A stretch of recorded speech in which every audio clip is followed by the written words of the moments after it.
gentlemen, welcome to Plated, the monthly web series hosted by Marion Technical College. I'm Damon Vitale. We're here at Ocala Fire Station number 1, and today we're going to talk about chili. I'm here with Captain Talley, a firefighter here at Ocala Fire Station number 1. He's also an instructor at the firefighting program at Marion Technical College. One of the things that we do as far as the firefighting programs, we instill some strong qualities such as duty to your fellow man, to citizens that we serve here in Marion County, city of Ocala, taking care of them, life saving as well as property saving on the firefighting aspect. With firefighting comes big camaraderie, and one of the things with camaraderie is food.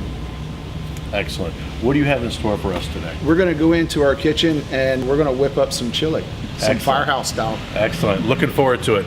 Come on inside.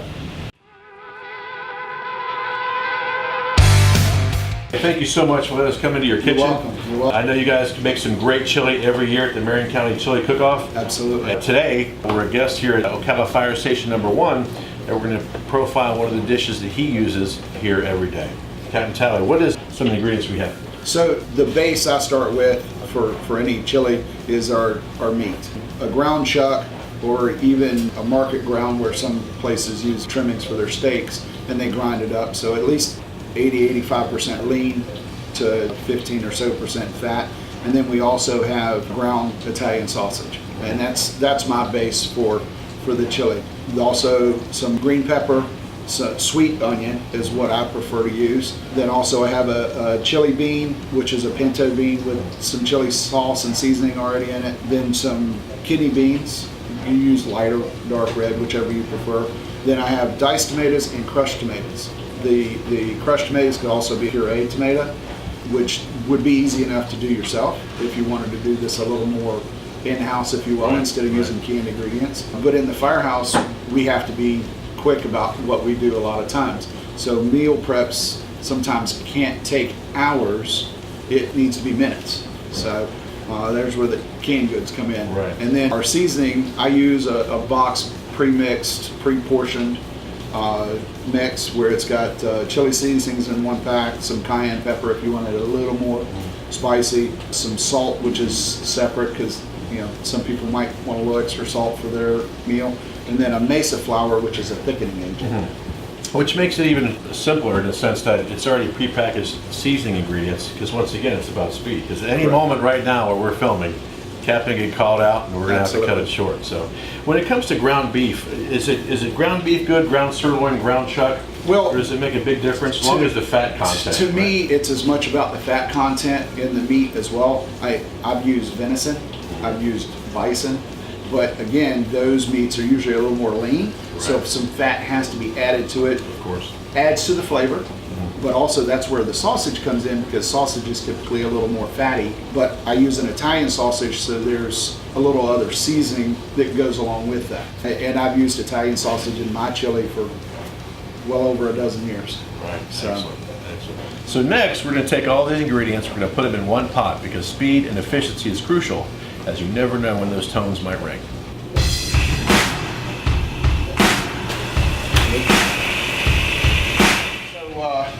Now I'm throwing in my ground meat. Gonna get it started cooking and get our sausage opened up here and just brown it right with the ground beef so that it all cooks together. The seasoning that's in the sausage mix in with the beef.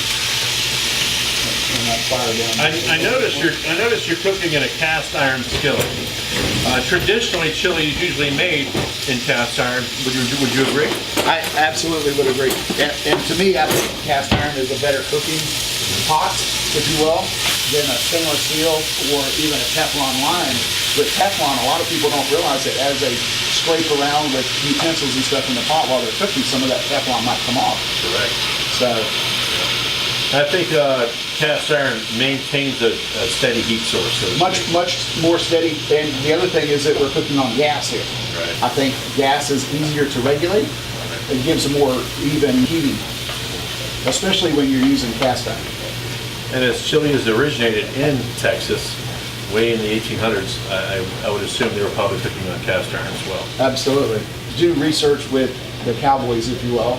The cookie, as they typically nicknamed them, was a lot of cast iron. They even baked the biscuits on the lid of the Dutch oven, as it's typically called, for the cast iron pot, where the biscuits would just sit right on the top for processing, if you will. And where the term cowboy chili probably originated as well. Yep. All our beef is and sausage is cooking, just kind of breaking it up a little bit so that it mixes well. I've got the heat turned down a little bit lower now so that it doesn't overcook. And now I would go and start cutting up my bell pepper and my onion, because as soon as this is done and those are diced up, I'm going to put those right into the pot where the meat had been. Excellent. You're going to dice your bell pepper and your onion? Dice the bell pepper and the onion. That way they're smaller pieces. One, they cook a little more quickly. And to me, they even through the meal as far as portions. Yes, sir. I noticed some other ingredients you have here. You have some chili beans and you have some pinto beans. And I would guess when you open the cans, you keep the liquid with the can? Absolutely. That's part of the flavoring and the seasoning, especially with the chili bean. And then the tomatoes as well. I use the liquid from the diced tomato to mix in with my mesa flour so that, again, flavor of the tomatoes goes right into the pot. And it works twofold, because you have to mix a liquid with the mesa flour in order to add it to the chili at the end. And the mesa flour comes in as a thickening agent for the chili. Now I know with a few chili purists, so to speak, is it beans or no beans? The purists would say no beans. Beans were added into chili as a filler, not as part of the original recipe, if you will. Another tidbit of knowledge is that chili refers to the chili pepper, and the original was called chili con carne, carne meaning meat. So if you want to be a purist, chili with no beans was originally how it was designed to be prepared. Correct. Plus that also left out one more step that they had to do, not having to worry about beans. In the days when chili was developed, beans were typically, if they were in dry form, so they had to be rehydrated. Yes, sir. Which could take 10 to 12 hours or even overnight for some people. Now, if you research on the internet, there's probably hundreds of thousands of different styles of chili. Absolutely. In your opinion, what is your favorite type of chili? Personally, the way I make my chili, with some ground beef, some Italian sausage. Now, probably one of the most unique is 1 year for the Marion County Chili Cook-Off, we did a competition chili with alligator, and it was a white chili. Wow! So that was a really good chili. And it's very unique, because Florida, we're famous for our alligator. So how awesome that would be to have alligator chili, without a doubt. So as we continue to cut the vegetables and the onion, the bell pepper and onion, we're going to come back and we're going to show you how we throw all that together in one pot and let it simmer for a few hours to come out with some great, delicious chili. Now what I'm going to do, I've removed the meat, but we've kept the fat, because we're going to use the fat to cook our peppers and onions. Excellent. That way it to me, it again adds flavor, and it's one less ingredient that we have to add that's maybe processed or something. Right. So, and for me, I always put the peppers in first because of the skin. That way it takes a little longer for them to sweat. You get a better consistency between the pepper and the onion. Correct. The pepper doesn't become real soft, where the onion may still have a little crunch to it. Right. Thank you, sir. So we get that going just a little bit. And then we'll, thank you, double duty here. Get our onion right there in the middle. And now we take a couple minutes for this to start to sweat down. Get it nice translucent on our onion. And it's really starting to smell delicious. You can smell the browning of that onion and the bell pepper. The aroma is starting to come out. Right, and remember, part of the fat that we have in there is from that Italian sausage, so there's some Italian seasoning that you're going to get in that as well. Excellent. I mean, it's not a really strong amount, but just that, and sometimes just a hint of flavor is all it takes. That's all it takes. So now, as this is cooking, I get, the canned goods open, the brown sugar that I'm going to use. The brown sugar and the seasonings I actually put in now. The brown sugar starts to melt a little bit, caramelize with the onions and the peppers, and then I add the seasonings, mix it all together so it's almost a paste, and then I start adding the rest of the contents, the beans, the tomatoes, so that we get a nice even mixture of our seasonings and everything. Perfect. I'll get started on that right now. So with the brown sugar, with this recipe, about a quarter cup or so of brown sugar.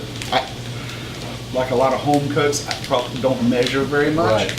So just a bit of brown sugar in the bottom of the pot where it's right on top of that fat, and a lot of people, I can just hear them now like, what?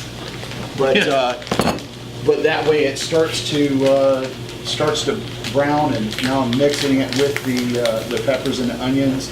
The sugar's kind of melting and coating around on all of the peppers and onions in there now, and we can go ahead. And the other thing I want to note is our fire is down on a kind of a low medium, so that it's not overcooking, especially with that brown sugar.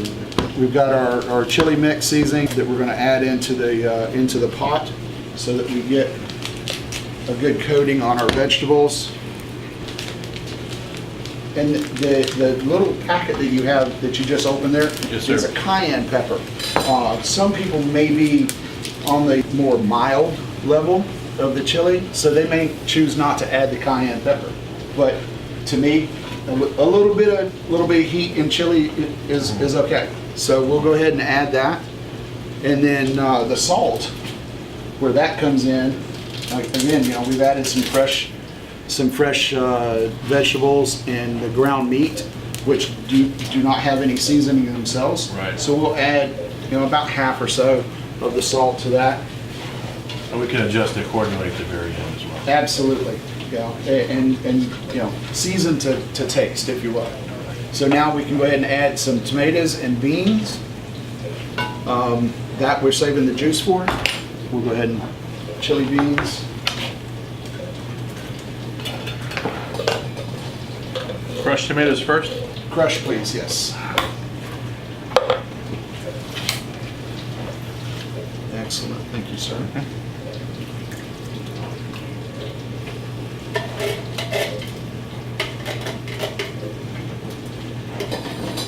So now we're going to drain the juice from the diced tomatoes, and kind of holding that back to mix in our mesa flour or thickening for later. Diced tomatoes, excellent.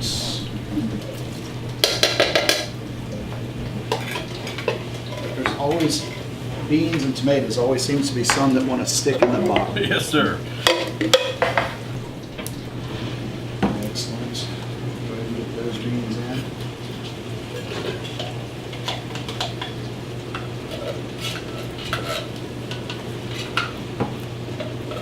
So the annual chili cook-off is coming up. On November 8th at the Marion County Southeastern Pavilion, you can go to MarionCountyChiliCookoff.com and enroll. Last year I think there was up to 60 teams that can compete. And it That's a lot. And it benefits the Cornerstone School. So it's a great way to come out and enjoy some delicious chili. If you want to test your mettle against Captain Talley, come on out. It'll be a great time. Yeah, this is the 37th annual. 37th annual. Yes, sir. 37 years. Yep. So we've got almost all of our ingredients in. The only thing we haven't done yet is our mesa flour.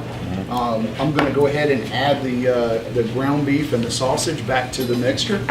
Now that we've got everything fairly well mixed together, and that way it as well gets mixed in and starts blending with all those flavors and seasonings that we've used so far. And this is another thing, is that using this amount of ingredients and 2 pounds of meat, more of a meaty chili, which a lot of us carnivores like. Correct. And it's also important that you have the right, they call it gravy, which is the red sauce that you would see. You want the right consistency of gravy to meat. I can tell you right now, if you guys can see this, it looks absolutely amazing.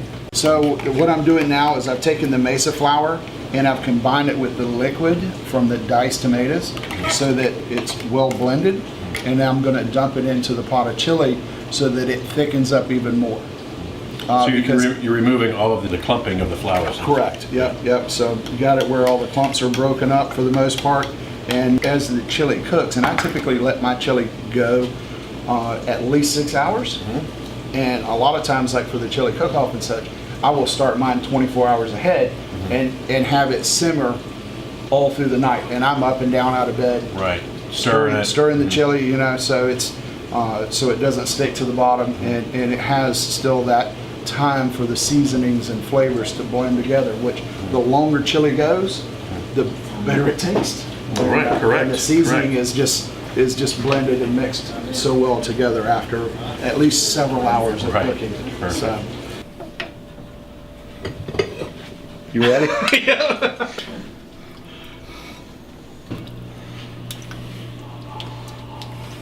How do you feel about rice with chili?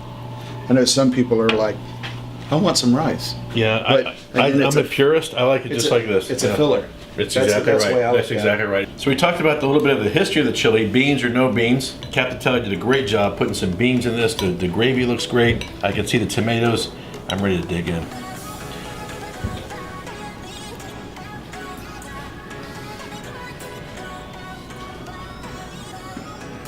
I'm not kidding you.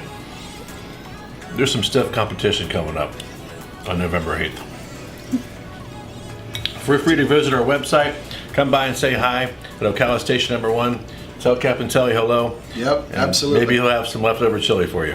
Thanks for watching, guys. Appreciate it. Whew. I know, right? Ah, that was great stuff. Captain, I appreciate your time.